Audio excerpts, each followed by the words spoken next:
Hi guys, welcome back to my channel. So ito na nga, September 2024 Visa Bulletin has been released. So yun nga, medyo malungkot kasi yung cut-off date is nag-move backward pa siya ng almost 1 year guys. No? So from previous na December 1, 2021, so ngayon ay December 1, 2020. So anyway guys, wala tayong magagawa kundi talagang maghintay tayo since ito talaga yung lumabas na cut-off date for September 2024. So tulad nga dun sa prediction natin ng previous vlog natin guys, itong September 2024 is the last month for fiscal year 2024. So kung titingnan natin guys, meron akong ipipresent dito na data. So ni-review natin yung from previous fiscal year. So talagang makikita natin guys, nagmo-move backward yung priority date, yung cut-off date niya, nagmo-move backward na siya pagka patapos na yung fiscal year.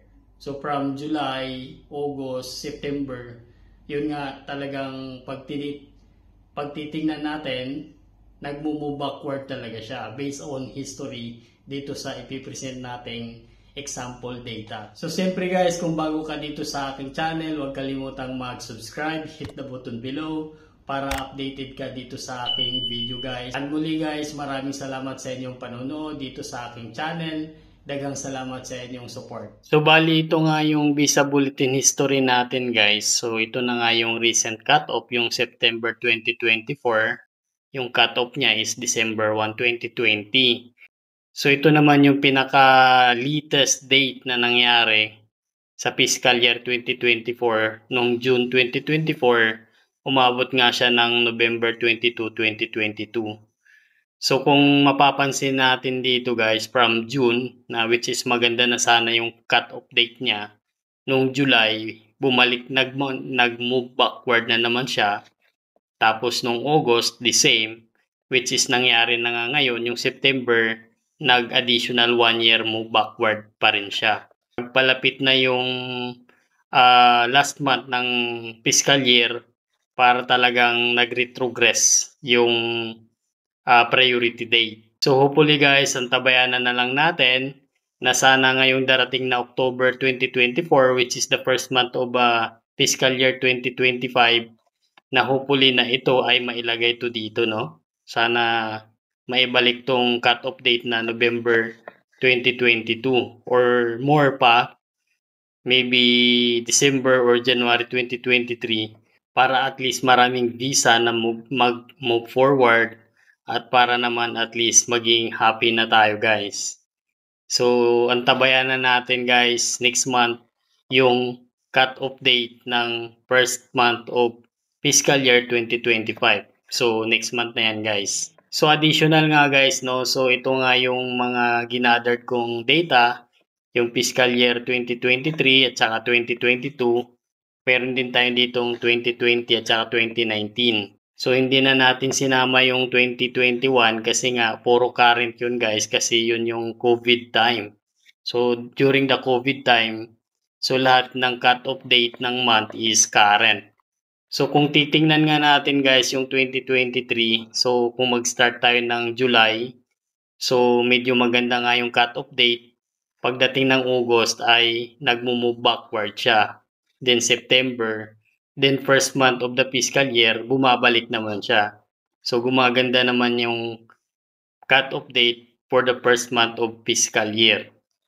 Dito naman sa fiscal year 2022, so yun nga yung sinasabi ko guys, lahat to current kasi part pa to nung COVID times. So COVID pa to, kung ikaw ay document qualified ka na dito, that time, siguro hindi ka na maghihintay. So diretso ka na doon sa consulate interview at tuloy-tuloy na yung pangarap. So dito naman sa 2020 guys, kung mag-start tayo ng July, so yung cut-off date nga niya is April 2018. So maganda naman yung distribution niya ng August, September, at the same time nag-current siya ng first month of the fiscal year 2020, yung October. Dito naman sa fiscal year 2019, so dito sa July current siya, Then maganda rin yung distribution dito kasi pataas na rin siya guys hanggang sa October. So, yun guys, kung babalikan natin tong fiscal year 2024, antabayan na lang talaga natin na hopefully na magkaroon ng magandang distribution for the first month of October 2024, first month for fiscal year 2025. So, yun lang yung may share natin dito guys. Talagang wala tayong magagawa kundi maghintay. So, yun nga laging sinasabi natin dito, wag mawalan ng pag-asa. Ang kailangan lang gawin is ituloy-tuloy mo lang yung process. For example, kung ikaw ay civil documents, so feed the PBIL guys, then hanggang sa makakuha ka hanggang sa makapag-DS to 60 ka guys, at saka masubmit ka dun sa NBC stage. So yun yung pinakamaganda guys, kung nasa NBC stage ka na, especially pag ma-DQ ka na. So wag mo lang intindihin yung retrogression. Ang importante is ma-document qualified ka dito sa ating process para kung sakali mang mag-current yung priority date mo guys ay ready na. So yun lang yung may share natin dito guys. Maraming salamat sa inyong panonood. Huwag kalimutang mag-subscribe, hit the button below. Muli, maraming salamat sa inyong support. See you next time guys. Bye-bye!